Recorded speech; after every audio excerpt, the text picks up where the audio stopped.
Hello, everyone, and welcome to the Spurs Up Show, the best Gamecocks podcast on the internet. Today is Thursday, March the 4th, 2021. Today's show, I break down this weekend series. Gamecocks hosting the Mercer Bears at Founders Park Friday at 4 o'clock, Saturday at 4, and Sunday at noon. We'll talk about it all, break it all down. We'll talk the Mercer Bears, their pitchers, their hitters. We'll talk South Carolina, what to watch for, key player of the weekend. I'll give my prediction, much more from there as Gamecocks baseball looks to stay perfect early in the 2021 baseball season. Also, we've got your listener questions, and we got a fantastic conversation. Former Gamecocks golfer Matt NeSmith joins us. Awesome conversation there, guys. We got a packed show here on a Thursday, and it's all brought to you by our friends over at Upstate Movers Group. Guys, Upstate Movers Group, superior moving service. They bring care and attention other companies can't offer because they're just too busy maintaining trucks and profiting off of them instead of focusing on service. Guys, service is what separates Upstate Movers Group from the competition. They're not a trucking company, by the way. They are a moving services company,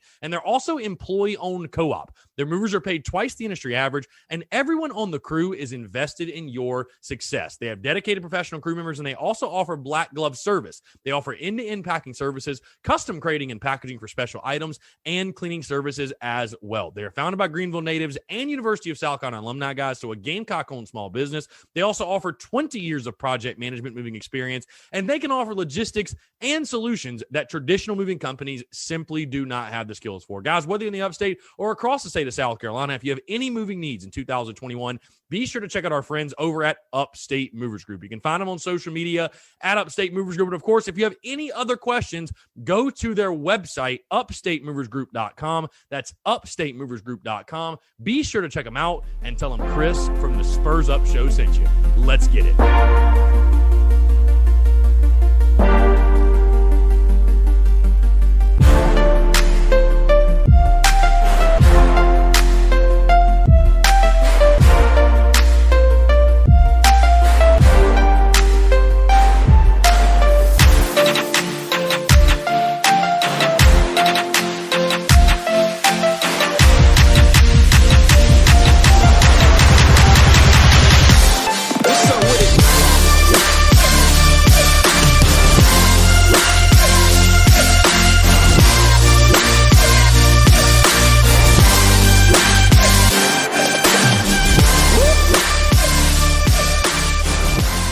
Yo, what is up, guys? I'm Chris Phillips, host of the Spurs Up Show, as always. Appreciate you guys tuning in. We got a packed show talking Carolina baseball here on a Thursday as we break down the weekend series at Founders Park this weekend. Gamecocks taking on the Mercer Bears in a 3-game series Friday at 4 o'clock, Saturday also at 4, and then Sunday at noon. Guys, again, thank you so much for tuning in, whether you're in the office, on the commute, you're on your break, you're off today, whatever it may be. Thank you so much for taking your time to tune in and enjoy the show.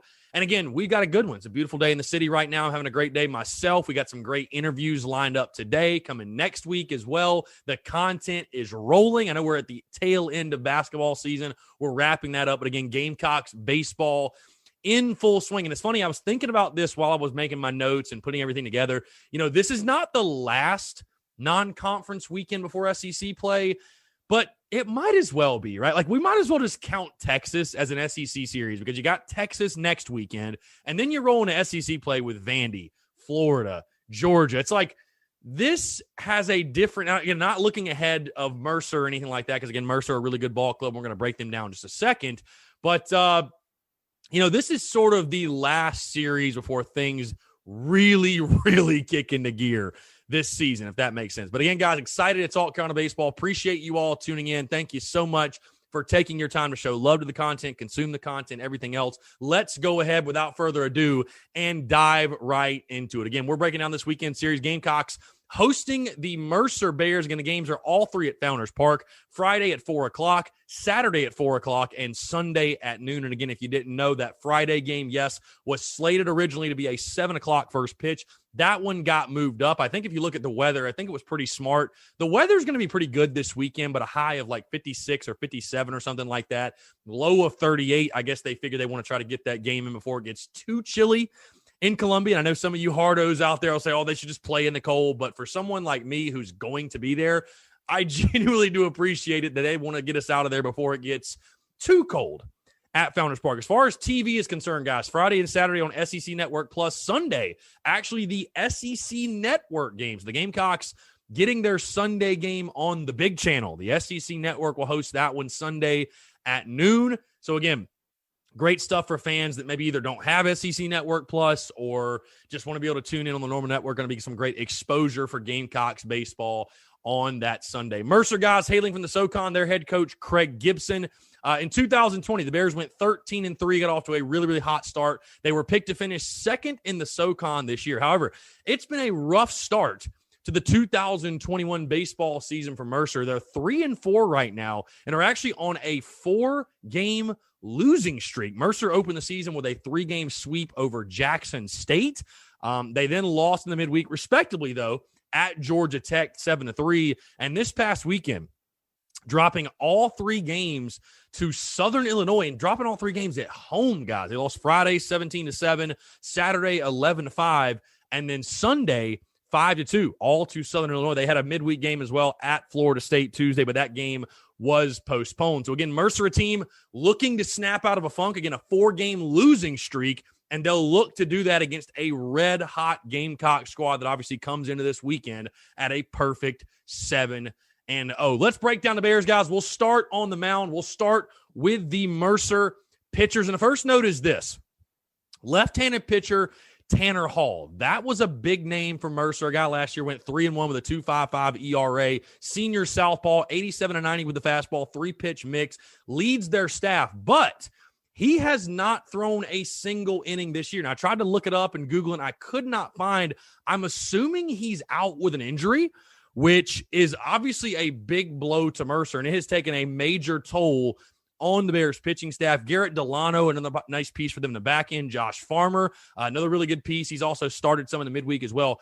But right now it is the pitching, I would say, that's letting Mercer down. A 5.23 team ERA, which again, it's only a 7-game sample size. But when you're talking about a Mercer pitching staff that was pretty damn good on the mound last year. Again, Mercer was 13-3, so again, a 16-game sample size only, but their only losses were at Florida State, and they lost twice to West Virginia. They led the SoCon through 16 games in pitching with a 2.69 ERA, and they hit 271 with 15 home runs, which was second, but a 2.69 ERA a year ago, leading the SoCon this year, 5.23 team ERA through just 7 games. You take a look at their starting rotation. Friday, they're going to go right-handed pitcher Jackson Kelly, 1-1 with a 5.19 ERA. Saturday, they'll go right-handed pitcher Taylor Lobus, 1-1 with a 5.56 ERA. And then Sunday, left-handed pitcher Fred Wilson. He is also 1-1 with a 5.68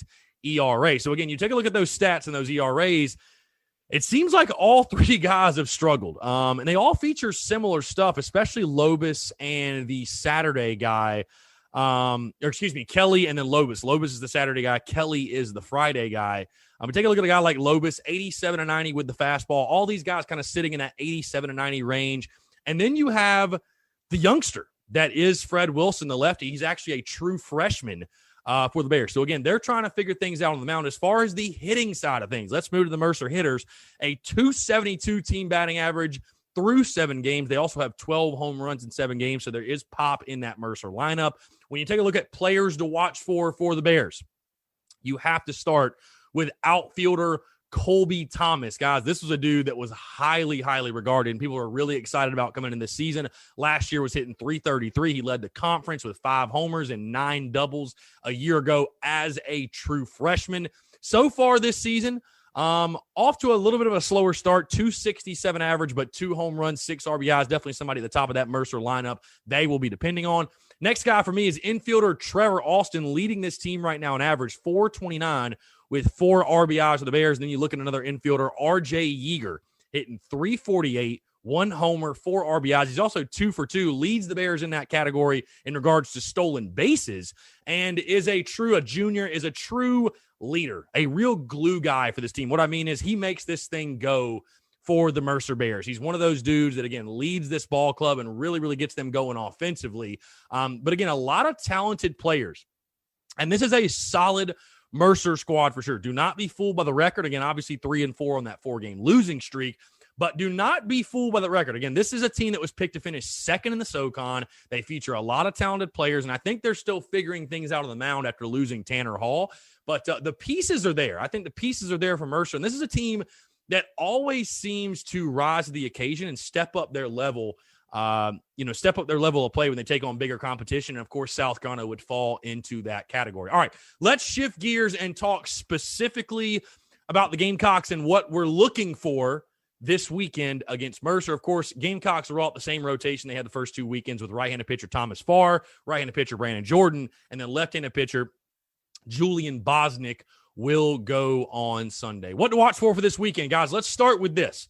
Again, the chase for perfection. South Carolina coming in this one, like I said, 7-0 overall. Vibes have been great. Morale's extremely high. You swept your rival. You got a big one in the midweek. Can the Gamecocks stay perfect? And just to play devil's advocate, but like I told you guys, South Carolina baseball is not going to go undefeated. Of course, I'm not saying anything crazy or outlandish or anything like that.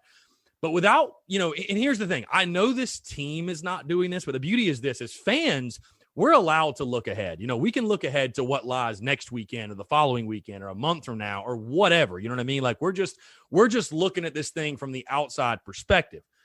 Obviously, with that big series next weekend at Texas, I know fans, and I'm the same way, would love to see an undefeated Gamecocks baseball team roll into Austin. And again, obviously the spotlight would be on that series. And I mean, hey, you don't even have to, write the storylines for that one. They're already written pretty much.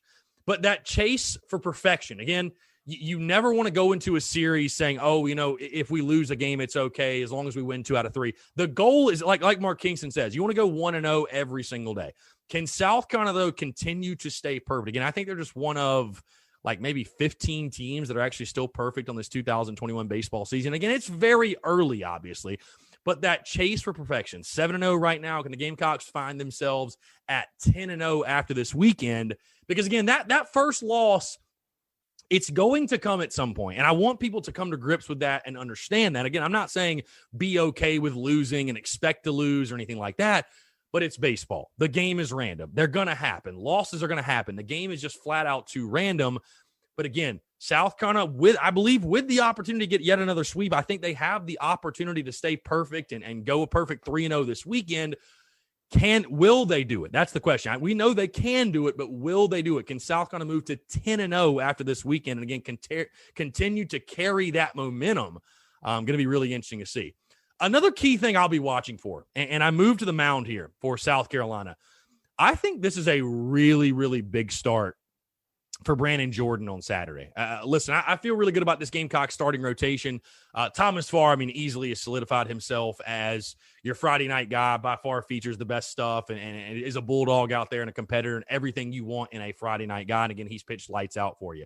Julian Bosnick, both times he's gotten the ball. Again, he pitched that Sunday game against Dayton before having to be removed with the blister and then pitched against Clemson and threw really, really well. I feel good about him in regards to solidifying his status in the weekend rotation.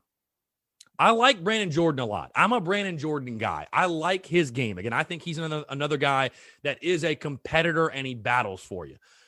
But when you take a look at this South Carolina pitching staff and the depth and the talent you have, and I think specifically the name that jumps out to me is a guy like Will Sanders. Guys, I told you all in the preseason I would not be shocked at all if Will Sanders got an opportunity at some point to pitch on the weekend for South Carolina, and he's been absolutely lights out anytime he has gotten the ball for the Gamecocks.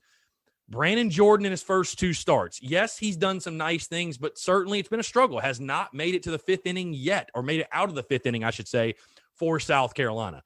Like I said after the Clemson game last weekend, the first 2 outings of the season I said were very on brand, quote unquote, for Brandon Jordan. Well, here's the problem with that. When your brand becomes, stressful innings, stressful pitches, having to work your way and navigate your way out of trouble constantly, at some point the dam is going to break. At some point, it's kind of like having that bend but don't break defense in football. At some point it's going to break. And again, you heard Mark Kingston talk about this as well last weekend. I like Brandon Jordan a lot. I think he's a good arm for you. And again, as long as he gets ahead in the count and he throws strikes, he has the stuff. He has the stuff to have a lot of success and be successful. But again, this is your last weekend before things really kick into gear. And that's no disrespect to Mercer or any other team the Gamecocks have played to this point. But again, nobody would debate that things certainly amp up going into next season next weekend when you have Texas, and then you have Vanderbilt, and then you have Florida, and you get going with SEC play. You need to have your 3 starters on the weekend established.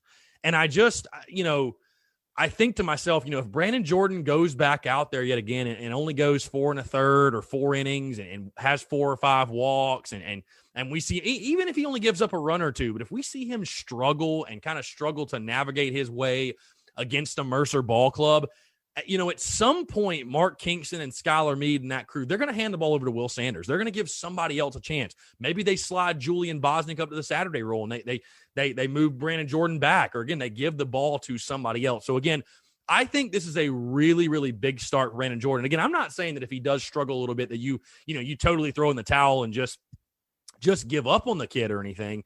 But I just think this is really important for Jordan overall in regards to how we feel about this starting rotation. Because again, right now, I feel really good about Thomas Farr, and I feel really good about Julian Bosnick. But what does Brandon Jordan give you on Saturday? Again, that's been sort of the piece for me that I have not seen what I've wanted to see out of Brandon Jordan yet. And again, I'm not questioning the kid. I know for a fact he's got high-level talent, high-level stuff for sure, and I think he can be a big piece for Carolina. He can be that Saturday guy, but you need to see him sort of get in a groove, get in a rhythm, find it, if you will, and start to build some consistency so he's a guy you can depend on when you go into next weekend against Texas and then you go into SEC play. Speaking of that, speaking on the mound, another thing I'll be watching for is how this team continues to define roles in the bullpen. And it's, it's a good and bad thing that we're talking about this. It's a good thing because you have so many dudes who are capable. You have so much depth that you got a lot of guys, like I said in the preseason, you have a lot of quality arms battling for a limited number of innings. That's a great problem to have.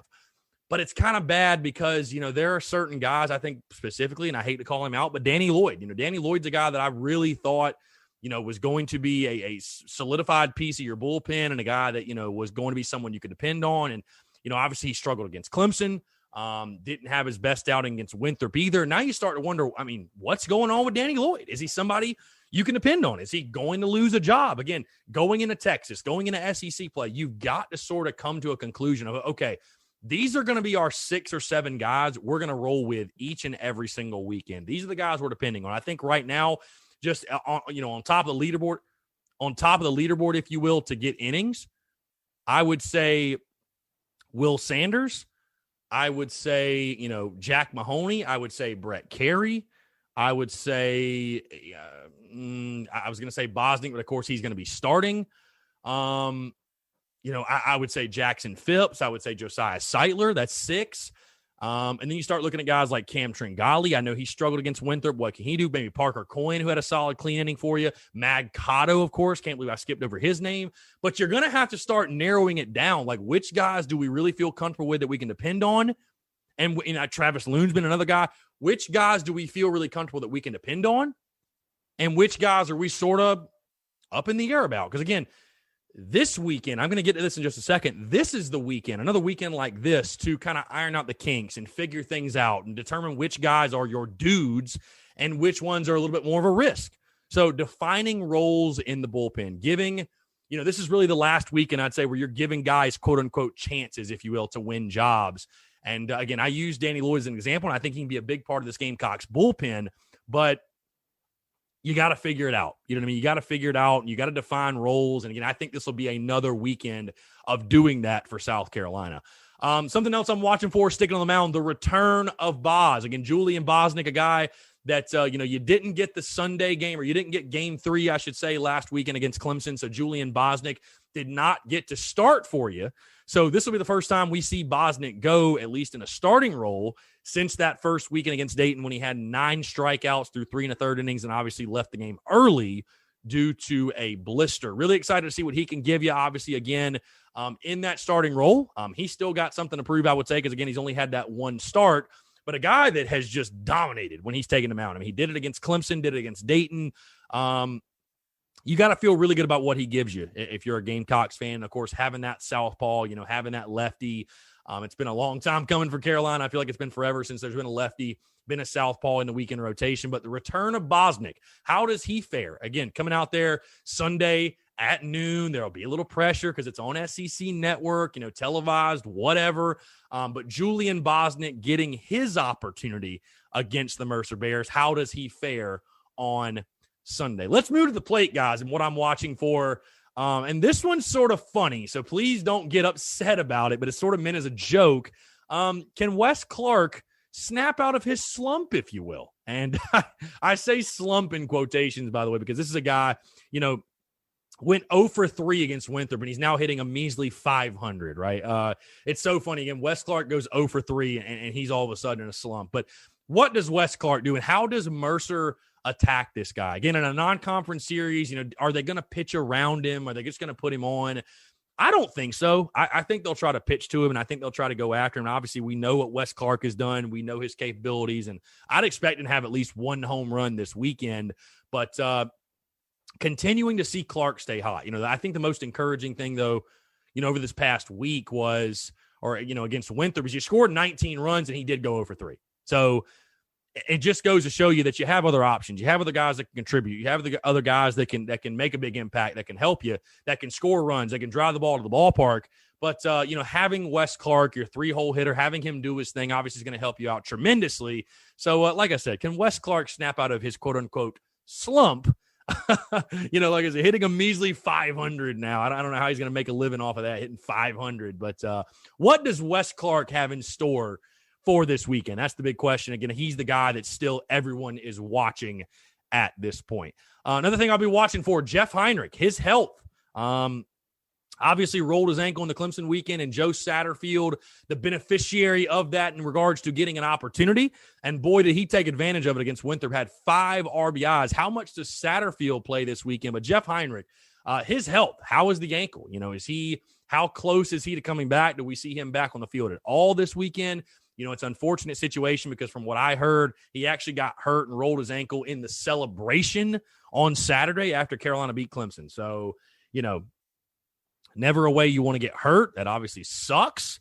But, again, it gives other guys opportunities, and which, I say is only a positive. But what is his health like? What is the status of Jeff Heinrich? Again, that is definitely a key piece for this Gamecocks baseball team. Another thing I'm watching for, guys, is just overall. There's a lot of guys we could talk about, but overall, do the bats stay red hot? Against South Carolina, you are tearing the cover off of the baseball right now. And again, we saw that change a little bit, I guess, against Clemson when the competition got elevated a little bit. But even with that, I'd say Sunday you hit the ball extremely hard. But do the bats stay red hot? Again, this is a team that's going to win a lot of games with its offense. I feel really good about the pitching staff, but it's no secret.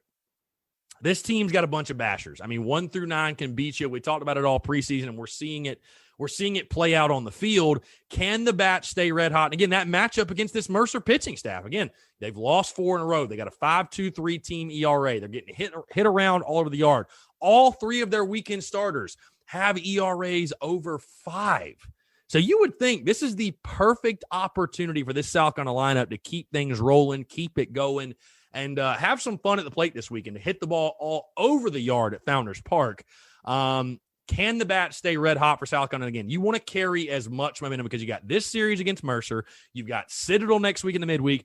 And then you've got the Texas series. You want to carry in as many good vibes, as much good mojo, as much momentum as you can when you go into a series like that. And again, not to look ahead too far, but again, taking care of business this weekend, continuing to have great approaches, continue to stick to what you've been doing, and scoring a lot of runs and helping out your pitching staff and helping out your ball club. Can the bats do that? Will they do that? It'll be interesting to see, again, especially against a struggling Mercer pitching staff. The final thing I'm watching for, guys, is this, and I kind of mentioned it earlier, but with all due respect to the Mercer Bears and everyone South Carolina has played to this point, things really kick into gear starting next weekend when you have Texas on the road, then you go to Nashville and play Vandy, then you got Florida, then you got Georgia, and you get going into SEC play. This is truly the last weekend, I would say, to quote unquote, iron out the kinks, if you will. And again, that was with all due respect to Mercer. Mercer is a very high quality ball club. I don't want people to think that I'm trying to insinuate anything other than that. This isn't a weekend where you're saying, oh, well, let's just play whoever and let's iron out the kinks and let's use Mercer to improve. No, South Carolina needs to be locked in, focused, and focused on winning 3 ball games against a quality ball club in Mercer for sure. But with that being said, in the meantime, the ideal situation for Mark Kingston, Skylar Meade is, again, you're continuing to learn about yourself as a ball club. Who are the guys we can depend on out of the bullpen? Who are the guys we can depend on the starting rotation? Hey, when we put a guy in this situation, how does he react? We put a guy in that situation. How does he react? And again, using these non-conference series, and again, all while trying to win the ball game, but using these non-conference series to do that, it is very beneficial. And again, not just for South Carolina, but a lot of other big teams. And, this is truly, like I said, because the last thing you want to do is go into Texas next weekend and still be trying to, figure stuff out. Like you don't know who your setup man is, or you're unsure about your closer, or, you don't know about your Saturday guy, and again, I'm not saying that South Carolina really has, those intensive questions, if you will. But I think there's certainly, we can all point out, there's still some things we want to see from this ball club. Again, we want to see an impressive start from Brandon Jordan. We want to see a guy like Danny Lloyd throw well and get it together. We want to see Brett Carey have a bounce back performance from his performance against Clemson. And again, I thought he threw really well, but of course, giving up, blowing the save and giving up that home run, we want to see him come back and be the Brett Carey we all know and love. We want to see other guys, get in the lineup and take some hacks and show what they can do. So again, you're continuing to learn about yourself as a ball club. And again, with all due respect to the Mercer Bears, the competition jumps up for the rest of the year starting next weekend. This is your last weekend to really iron out the kinks, to use this as a weekend to find out who you are, guys you can depend on, et cetera, et cetera, et cetera. And I think it'll be interesting to see, again, what positions they put guys in, like I said, to see how does this guy react in this situation, or how does this guy, what does he do in that situation and stuff like that. So, again, I think that's something you will see Mark Kingston, Skylar Meade, that crew. I think that's something you will see them do. And done, again, all while trying to win the series and obviously take all 3 games from the Mercer Bears. All right, let's move into the key player for this weekend. And, again, I've talked about him a bunch, guys, but my key player this weekend is right-handed pitcher Brandon Jordan. And the reason I say Brandon is this. Without spoiling my prediction, which I'm about to get to in just a second, I really thought to myself, because the question is now becoming, what is the most likely first loss of the season for South Carolina baseball? Like, when is that first loss most likely to come? Is it this weekend? Is it next weekend at Texas? Is it in the midweek? It's a really good Citadel team. But when is that first loss going to come? And again, I think South Carolina, without a doubt, can sweep this weekend. There's no question in my mind. But again, from what we've seen from Brandon Jordan in his first 2 starts, like I said, it's been very on brand for Brandon Jordan. And what I mean by that is this: even when he does not have his best stuff, and one of my favorite qualities about this kid, he's a guy who's going to compete. He's going to battle his tail off. And even when he doesn't necessarily have his best stuff on that day, he's going to give you a chance to win the ball game. He's going to fight scratch and claw to keep his team in the ball game, even if his stuff isn't there.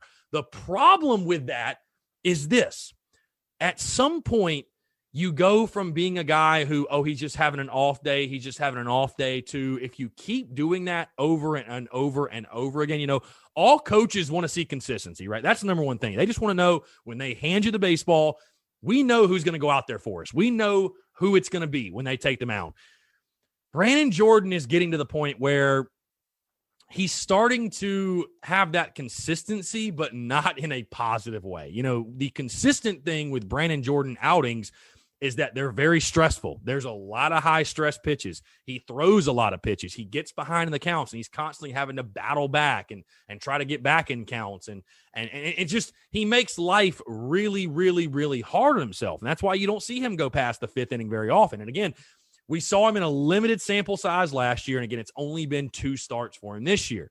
However, I think it's so important for Brandon Jordan to get it going this weekend. Because, again, a guy like Will Sanders, guys, is waiting in the wings. I'm telling you right now, Will Sanders is your Friday night guy next year. I mean, this dude is going to be a legit big-time ball player. And, again, I'll be curious to see how long do Mark Kingston and Skylar Meade, how long do they watch it? Again, if Brandon Jordan goes out there and if he struggles, let's say he goes 4 innings, gives up 2 earned runs, but he has 4 walks and is falling behind hitters and kind of similar to what we saw in his first 2 starts. Do they continue to roll with him going into Texas, or do they give a guy like Sanders a shot? I think that's a reasonable question to be asking right now. And again, I like Brandon Jordan. I'm a big Brandon Jordan guy. I think the stuff is there. The kid throws the downward angle, has a real repeatable delivery. And when he's down in the zone and he's filling the zone up, he's as tough to hit as anybody the Gamecocks have. But he needs to show more consistency. And again, I just think it starts this weekend for him. You want to have good vibes and have momentum and feel good going into going into that Texas series, then going into SEC play. You want to be feeling good going into that. And again, if South Carolina, like I said, the question is this, when is South Carolina going to lose their first ball game? Like I said, if you keep flirting with danger, if you keep playing with fire the way that I feel like Brandon Jordan sometimes has had a tendency to do, it's going to burn you at some point. At some point, the dam is going to break. And to me, when I look at this weekend series, that's probably the most likely loss, in my opinion, is that Saturday game. It's like, I feel good that Thomas Farr is going to give you a strong 6 or 7. I feel good about Julian Bosnick and what he's going to do. What's Brandon Jordan going to give you? I genuinely have no idea. And again, I think Jordan is the key player for this weekend, not just because of getting the win on Saturday, but really solidifying himself as that Saturday starter, being able to solidify himself, make Kingston, Meade, the fan base, everyone within the program feel good about his status as the Saturday starter. I think that's just so important. And again, this is your last weekend where it's like, again, with all due respect to Mercer, with that competition raising next weekend, you don't want to have questions about your Saturday guy going into Texas. You don't. That's the last question you want to have. And again, I hope to see it. I think he can do it. Obviously, will he do it? That's the question. But again, my key player, Brandon Jordan, I just think it's so pivotal for him to, have that first quality start of the 2021 season and get things rolling and get some momentum going into next weekend and beyond for the Gamecocks. All right, let's move into my prediction, guys. Like I said, for this series, South Carolina coming in 7-0, looking to stay perfect. And I've talked about this all week again, to play devil's advocate and not to be negative, but of course, again, it's baseball. At some point, South Carolina is going to lose a game. And again, of course, morale is extremely high right now, and everybody's fired up for baseball. And we got fans talking about Omaha and this team. Fans feel like we're never going to lose, right? Fans feel like we're never going to lose. And I want to say this. Mercer is a high-quality ball club. Yes, they're off to a 3-4 start. Yes, they don't have their top starter in Tanner Hall, the lefty. Yes, they've been struggling on the mound. Yes, they're on a 4-game losing streak. But this is still a high-quality club. They have got talented players. They give top teams a lot of trouble for whatever reason it is. Okay? They were picked second in the SoCon behind a damn good Samford team for a reason.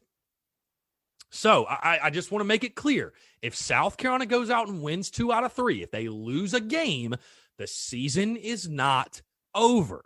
It does not mean South Carolina sucks. It does not mean that this team has any issues or anything. It's baseball. The game is random. I want to go ahead and get that out there because I know that's what's going to happen. You know what I mean? Like South Carolina fans, and hey, I'm kind of right there with you, but it's one extreme or the other, and baseball is a marathon, not a sprint, as we all know. Now, with that being said, let's get that behind us.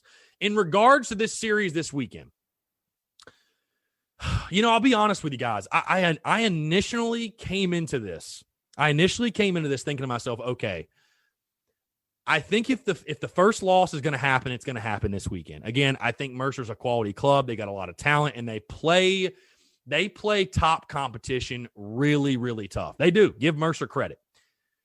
So I really expected myself to predict the Gamecocks to win 2 out of 3 and actually lose a game this weekend. However, taking a look at Mercer and just taking a look at the way the two ball clubs are trending and the way they're both playing.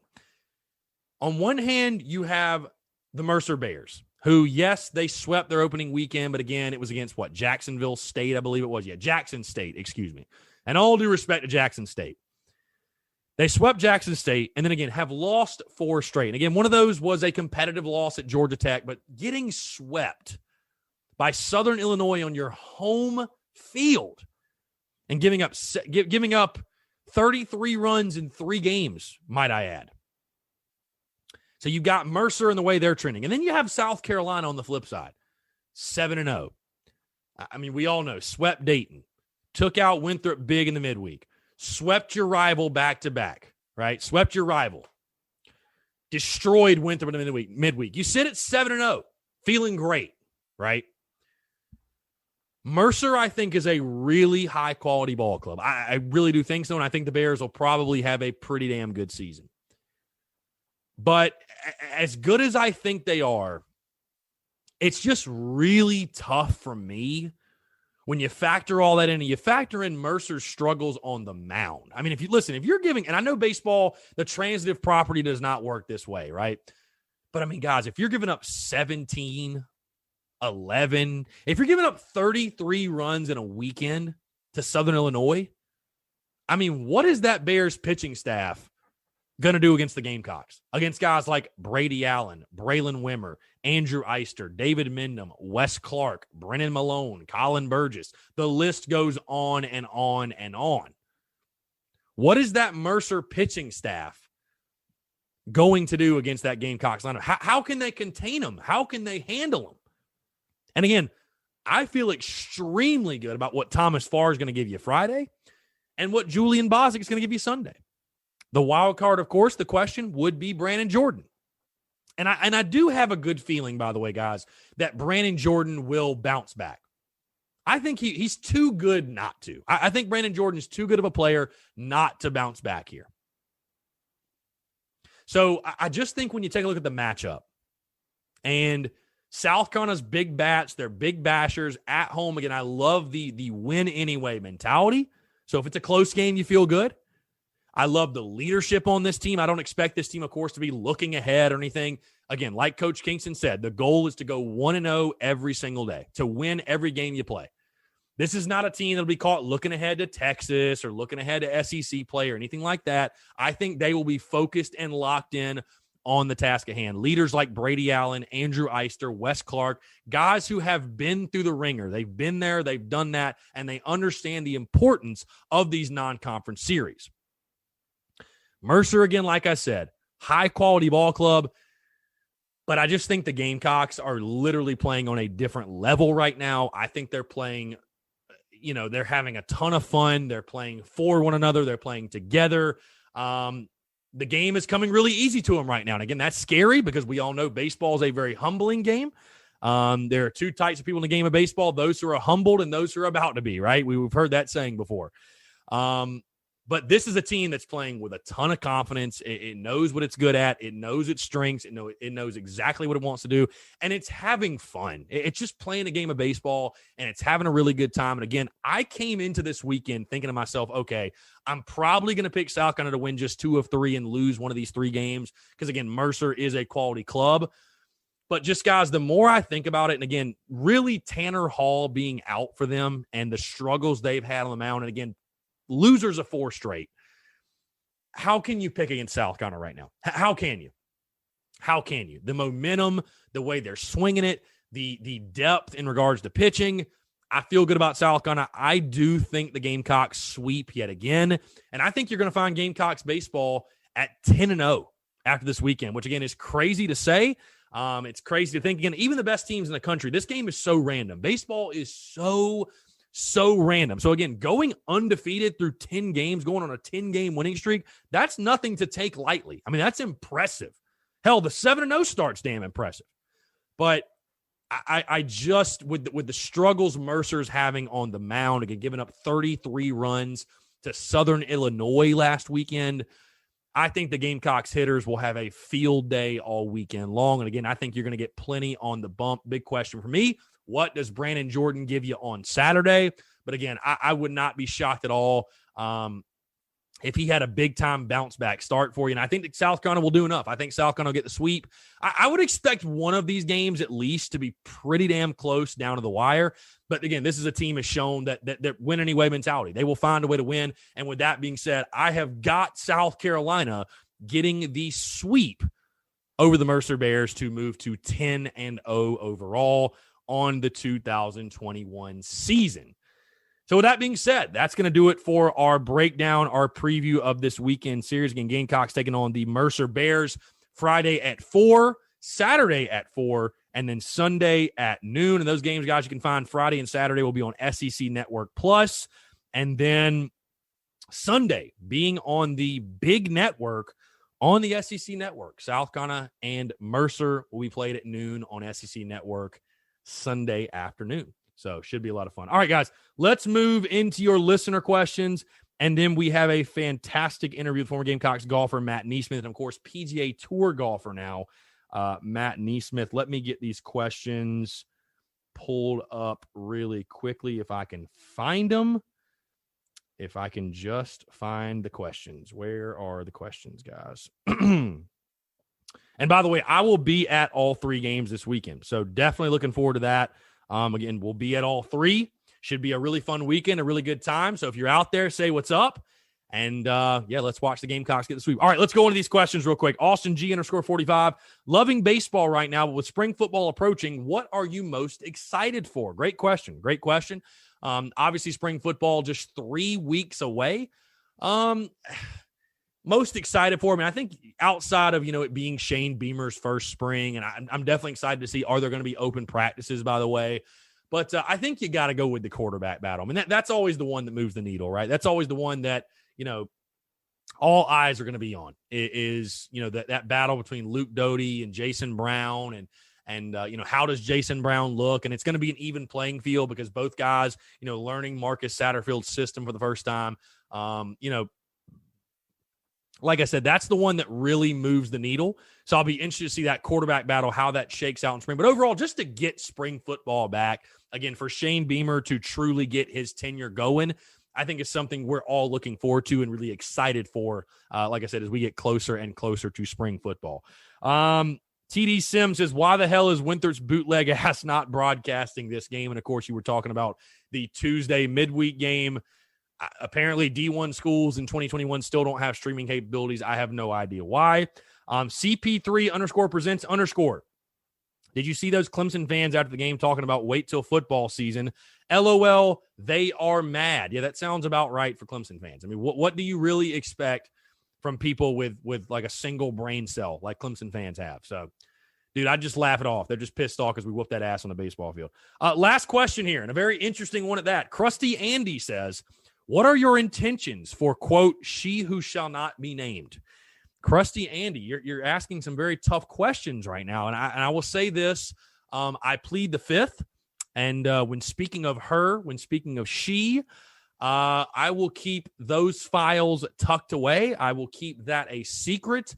And I'll just say, if you're at Founders Park, maybe you will catch she who shall not be named alongside me. Maybe you won't. I don't know. She may never come back to a game with me ever again, but maybe she will. So it's a mystery. It's a mystery. I'm gonna keep it a mystery. I'm gonna keep it a mystery from you guys.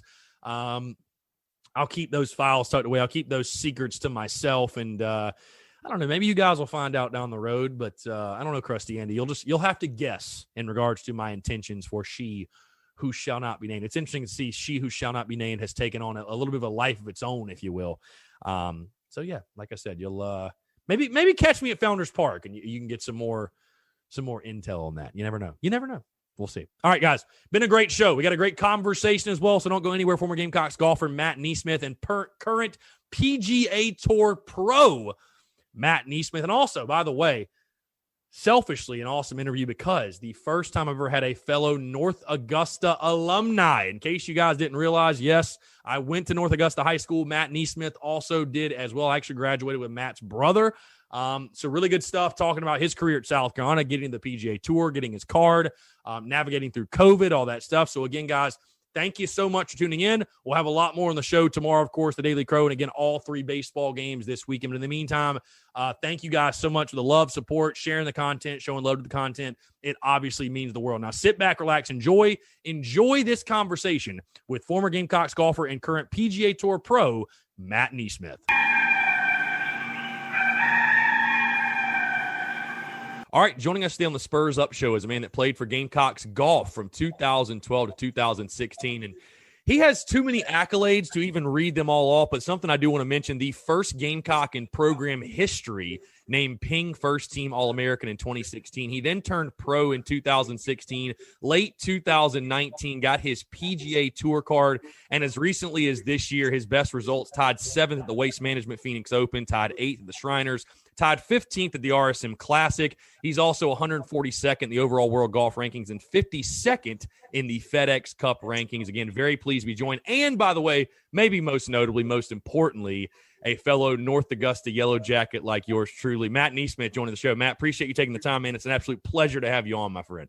Yeah, thanks, man. I've been following you for a long time, and I'm very happy to be on the show and talk to you about some Gamecock football, Gamecock golf, Gamecock basketball, anything you want to go with. Yeah, for sure. It's funny. I was just thinking to myself, I think you're the third Gamecock golfer or Gamecock golf alum, what have you, that we've had on. We obviously had Wesley Bryan. That's the big one, right? We all know about Wesley, but had Billy Mack on way back in the day. This was like summer of 18 or 19, something like that. But again, Matt, appreciate you taking the time. Again, I want to go back to the beginning for you because, like I said, and I wasn't joking, I mean, the accolades, especially in golf, you play so many tournaments, but obviously you've had a really, really successful career, and especially at South Carolina. And I mean, you literally look down these awards. We could spend like 10 minutes just going down them all. But let's go back to the beginning again. One of North Augusta's finest.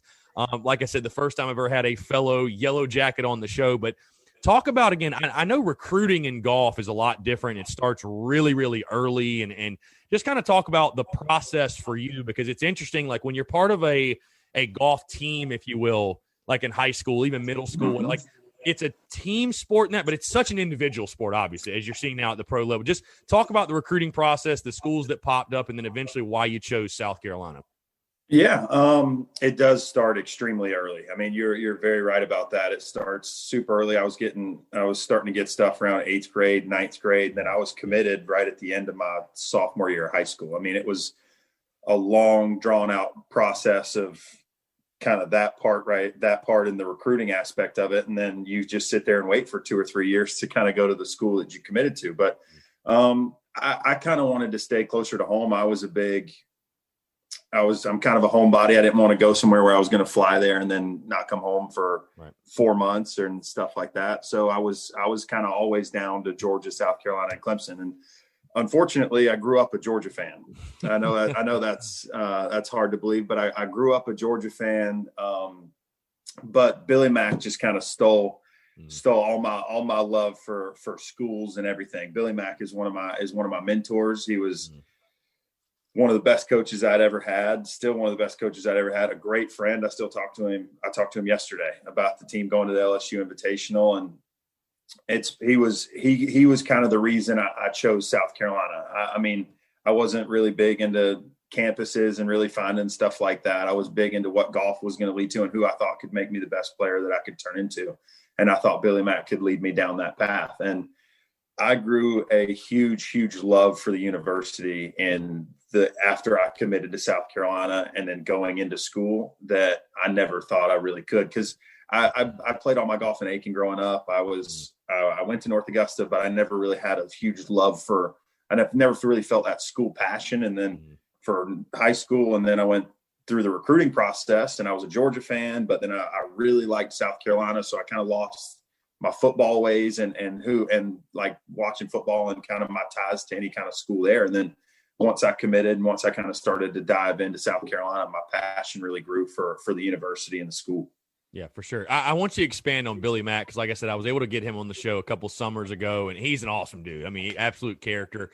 But But it's interesting, again, people think about the sport of golf, and again, it's such an individual sport, but you do have this coach, if you will, which I'm assuming it depends on the guy. Some guys you want to be hands-on with and get in their ear, and some guys you just leave alone and you kind of let them do their thing. What type of role did he have for you? Are you more of a guy, you like your coach? And I know I was reading up, obviously your father had a big role in your golf career and was kind of your coach growing up, if you will. Are you more of a guy that you like your swing coach to be really, really hands-on and like every other swing is like telling you this and that? Or are you kind of a, hey, let me do my thing and we'll evaluate end of round or end of tournament? Well, I wouldn't say it's more so about swing and technique and stuff like that. I liked hands-on. I think Billy Mack walked almost every hole with me for probably my last 2 years of school. I like the camaraderie. I like being able to talk, whether it's about football or golf or movies that are coming out or cars or whatever. I like being able to just kind of ramble. It's kind of my nature. It's how I decompress. It's how I kind of get out nerves. I just like to talk, and I like to talk about all sorts of things. And Billy Mack was great at being able to kind of shut off within kind of between shots. But then when you needed to kind of lock in and we were talking about numbers and yardages, it made everything really clear to me on what we were trying to do. And that really taught me a ton about my own golf game, especially when I was getting out and going into kind of mini tour golf and I was by myself and stuff like that. I really kind of lent on what he had taught me from school and what we used to talk about. And I still do to this day.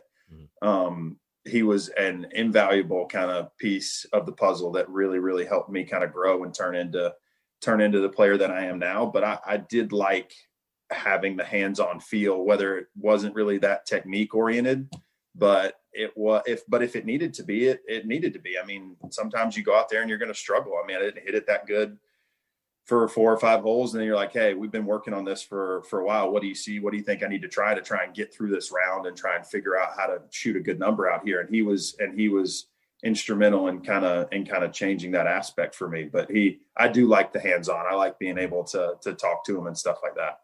Right. No, for sure. So I want to jump to your freshman year, your first year on campus, Matt, because you hit the ground running, named Ping Honorable Mention All-American, SEC co-freshman of the year. You were named 3-time SEC Freshman of the Week.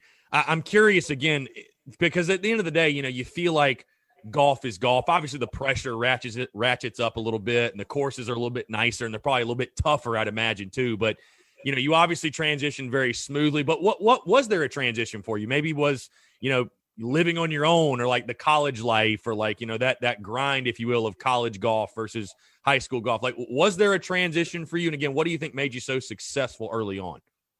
Well, yeah, there was absolutely a transition. You go from from living with your parents and practicing after school and this, that, and the other to being able to set your own schedule. And we have team practice and it's not like team practice in high school. Team practice in high school is just kind of show up and play 9 holes or just kind of hang out and do whatever. Whereas ours were very structured and planned and regimented and everything like that. And that took a little getting used to. And then, yeah, I actually think I underperformed a little bit my freshman year just for what I was expecting coming into school. I did play some decent golf, but I was looking for a little bit more.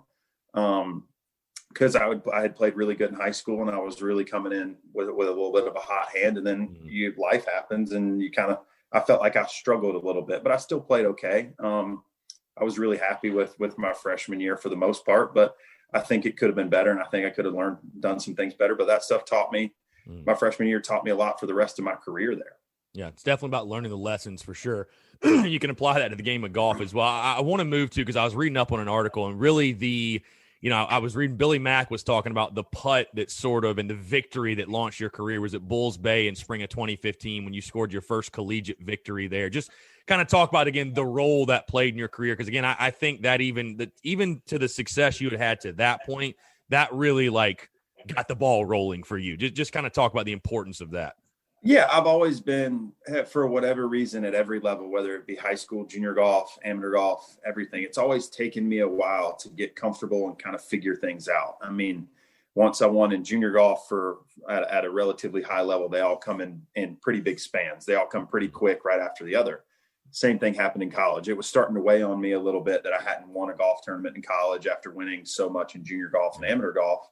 that was kind of starting to put some pressure on me. I was starting to put some pressure on myself that was a little bit it wasn't warranted. I didn't need it. It was making things a little bit tougher than it needed to be. And Billy Mack walked with me that whole golf tournament. And I got into a playoff with a guy named Gavin Green. And I can't remember the other guy, but I think it was Gavin Green, who's on the European tour now. He's a heck of a player. But I hit this wedge up there at about 8 feet. And I hit it, and I thought it was going to leave short. I thought I left it short, and it barely rolled into the hole. I gave Billy Mack this big hug, and I won. And after that, things just kind of started to open up. Then I started to be comfortable with where I was at. Then I started to gain some confidence that the player that I was in junior golf and amateur golf is still the player that I could be in college and beyond. And it's been true in my short PGA Tour career for now. I mean, it took me 3 or 4 years to kind of figure out what was going on and how to do things. And then you start to win at this level and you can start to creep up another level. It's just taken me time to get accustomed and comfortable with where I'm at and what my routine is, and being confident enough that you can win on every level. And that's been throughout my entire career. But that did launch the rest of my college career for sure. And it gave me the confidence now that I can look back, and at that, I've done this at every single level. Done it in junior golf, amateur golf. I did it in college golf. It took me a while in college golf, but it got there. And so it's given me the trust that I can do it in the PGA Tour level, at the Korn Ferry level, whatever level I need to do. I've had success everywhere I've been. Yeah. So, switching gears, Matt, how much would you say, if you had to pinpoint a percentage, how much of the game is mental? Because, again, obviously there's a skill set, and we all know how hard the game is. And, again, I'm sure the people tuned in right now, probably a lot of weekend warriors or people that, play golf every now and then, whatever. You know what I mean? We all love the game. But, I mean, it is such a mental grind. And I feel like definitely, especially at college, but I would feel each level you go up, it's like the mental side is what really separates the great players from – and they're all really great players, but, it's that small, that mental edge. It's what made Tiger arguably the greatest of all time. It's just that mental toughness. What percentage would you say is the game is just purely mental? It's a lot. I mean, I don't think people even realized how much it was mental until Tiger kind of came on the scene. Right. Prayers up to him, by the way, man. For sure. I saw him on Saturday at Riv, and it's just awesome to have him back out there for a little while. You were looking forward to him in the Masters, but I got off track a little bit. But I was just thinking about him. For sure. I don't think people really realized the mental capacity of the game until Tiger came on tour. I mean, no one really wanted to talk about it. Golf was it wasn't a manly sport by any stretch of the imagination, but it was very just be a man and go get it done. Just kind of don't just sack up, pretty much is what everybody always said. And so when he kind of started being able to come on tour and people started learning about mental toughness and what his dad did and kind of how he taught him to be just a warrior, pretty much, especially on the golf course, it's extremely, extremely important, especially each level you creep up, because people are so close in everything else. Everybody's a really good driver of the golf ball. Everybody putts it really good. Everybody chips it good, hits their irons good. So the biggest way to separate yourself is by being mentally tougher than everybody else. And the best players in the world are extremely mentally tough. They have a short memory. Nothing really rattles them. They make 2 or 3 bogeys early, and they're just patient. And golf is very much about patience, because you never know when it's going to happen. You never know if you're going to play. I mean, we play 72 hole events. You never know if you're going to play really mediocre for 54 holes, and then all of a sudden it's going to click on Sunday. It's the same thing. I finished 6th at Puerto Rico last year. This is a year ago now. And I played very, very average for the entire tournament. And I birdied my last 5 holes to finish 6th, and turned into a great event. And it's just it's just the patience to kind of run through that whole week of 6 days and just be extremely patient to go the last 5 holes and make 5 birdies in a row and jump up 25 spots. So I think it's extreme patience. It's where you send your energy. I mean, some people get really angry and it helps them. Some people get really angry and it doesn't, and it makes them shoot 90. I mean, it just depends. It's just a lot of trial and error and really being stubborn in how you talk to yourself and how you treat yourself and how patient you can be. Yeah, some guys flip the club like Wesley Bryant. So yeah, I gave him a lot of crap for that last time we had him on, which that was actually a really funny conversation. But back to Matt, back to your Gamecock career. I do want to talk about that senior year because, again, like you said, after Bulls Bay, you got it rolling again. First Gamecock in program history to earn Ping first team All-American honors. And I thought this was interesting too. 36 of your 37 rounds counted as a member of the Gamecocks lineup in 12 turns, which if people don't realize, I think it's like 6 guys play and 4 scores count in every tournament, something like that. Five guys play and 4 scores count. So that's a big deal, though. I want people to that's a really, really big deal. That means you were playing a lot of golf, a lot of great golf very consistently. But again, when you look back on that senior year, again, you got it rolling. And then, like I said, the accolade of first Gamecock in program history to earn Ping first team All-American honors. I'm sure that meant a lot to you then, but looking back now, like when you reflect on that senior year especially, how special was that year for you? It was extremely special. It was extremely special. That was kind of my goal coming in to college, whether it be freshman year, sophomore year, junior year, or senior year, to be one of the best players in the country.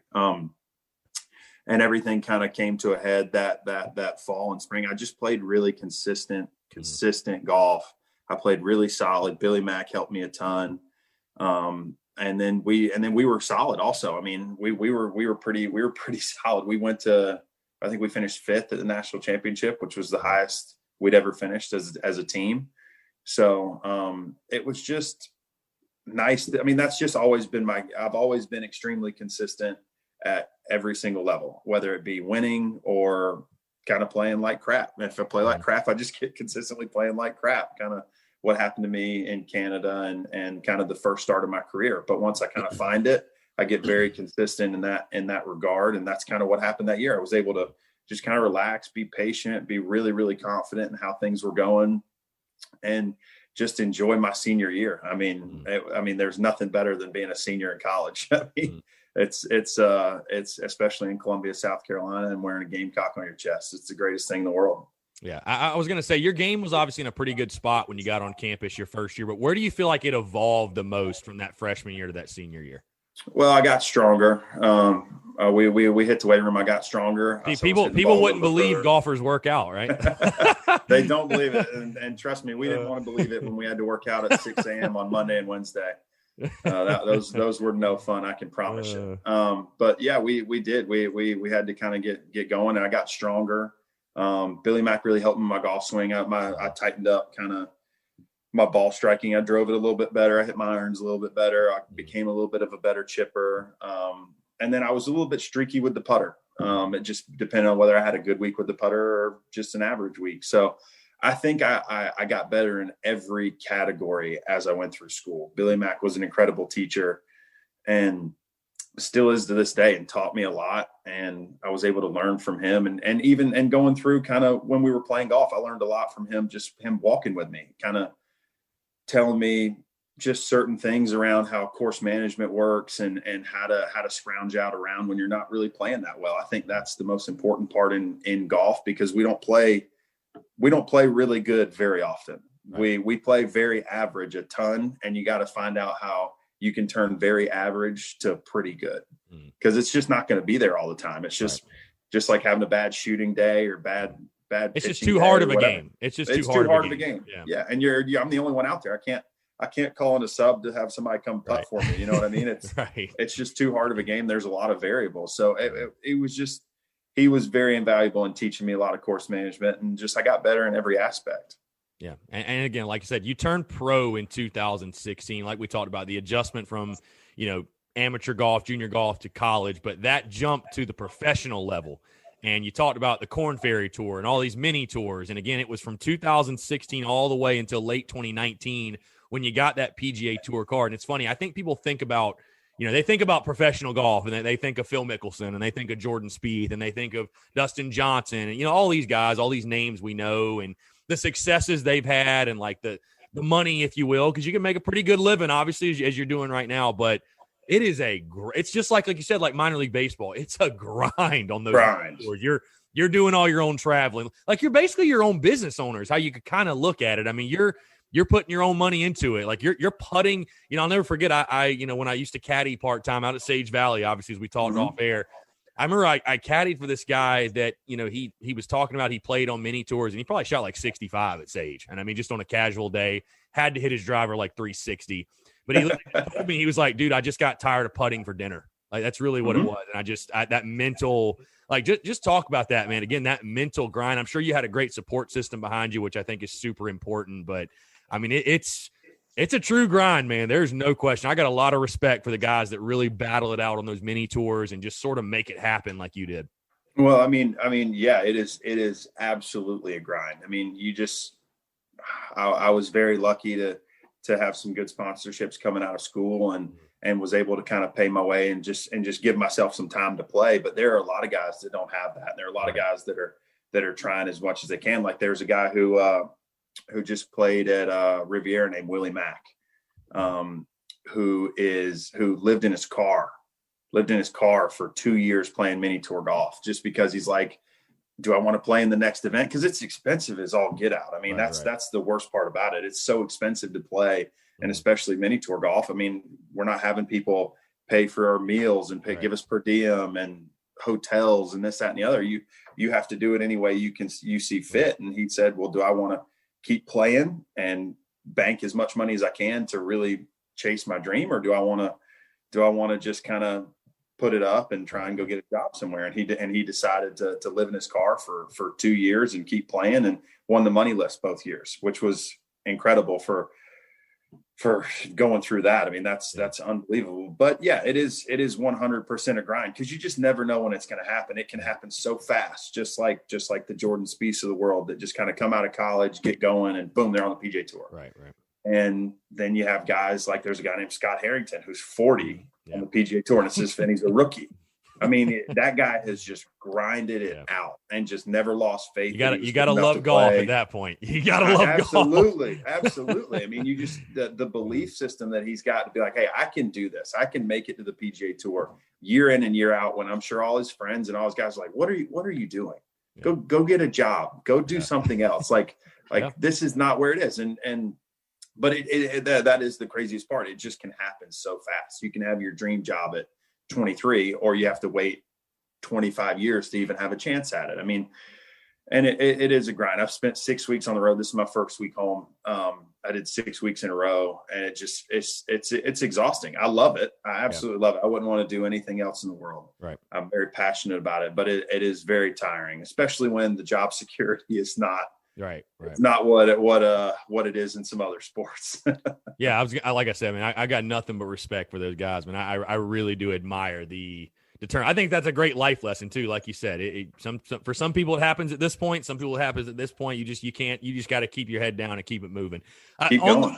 On the golf course for you specifically, was it much different? I mean, was it still just golf? I mean, obviously the competition, that level of competition raises, but for you specifically yourself, I mean, obviously, you're always trying to improve. You're always trying to get better, the best in the world. You have to continue to get better every single day. But for you, I mean, was it still like, all right, we're just playing golf? I mean, it's just golf at the end of the day. Yeah. For me, it's mostly always been comfortability. I've always had the talent to play at every level. I've been lucky enough to have had great coaches going up. Billy Mack, my dad, Gary, who I work with now, Gary Crescent at Augusta Country Club. I mean, I've had the luxury of having some extremely good teaching, but also having some talent to go with it. And then for me, it's always been comfortability. Can I get comfortable? Because if I'm not comfortable where I'm at, I don't have the confidence I need to do what I need to do. And that has been the biggest change for me, is once I do it once, then I have the confidence I can do it again. It's just exactly like winning golf tournaments and at college. It was once I did it once, then the floodgates start to open. I know how to do it. I've done this before. I can do it again. I know I'm good enough to beat anybody who's playing in this event. And that's the same exact thing on the PGA Tour. It's a little bit harder to win because guys are so much better, but it's the exact same thing. It was me trying to get comfortable with where I'm at. I mean, you just don't know. It's like you show up at the PGA Tour event, you're like, all right, here you go. And it's like, all right, well, am I good enough to play out here? Am I mentally strong enough to play out here? Do I know how to travel? Do I know how to do practice rounds? Can I do this? Yeah. Is the giant question. And until I was able to kind of, for me, a big thing for me was making my first cut at Vegas in 2019. That was the first cut I'd made on a PGA Tour event. I was one for I had made no cuts in 9 or 10 events. Mm. And I made that cut. And then once I made that cut, it was gangbusters. I was comfortable. I could figure everything out. I can do this. I can play out here. And then I finished top 10 a few times. And it's like, all right, I can win out here. We just got to get there. But once I do it, I can get comfortable enough and get enough confidence to get going in myself that this is what I can do. And this is what I'm capable of. Yeah, and you got that PGA Tour card late 2019, Matt. Just kind of give us all an idea how that came about. Again, I have to imagine that's kind of like getting the call again in the baseball sense of things. You've been called up to the big leagues. That's that's such a moment. It was 3 years in the making for you, basically. All that work finally had paid off. Just kind of talk about, because I'm sure you kind of felt it. You were getting close, but then to officially get the card, just talk about that moment. Well, it was kind of weird. Like the whole Korn Ferry year was, I wasn't exactly thinking of the PGA Tour. I didn't think I was quite ready for the PGA Tour yet, just because I had never done anything. I had played Canada twice. I'd lost my card both times. Right. I had never kept a card on any sort of tour, so I didn't know So my whole goal for the Korn Ferry Tour was to keep my card and be able to play another year out there to continue to start learning. And I played.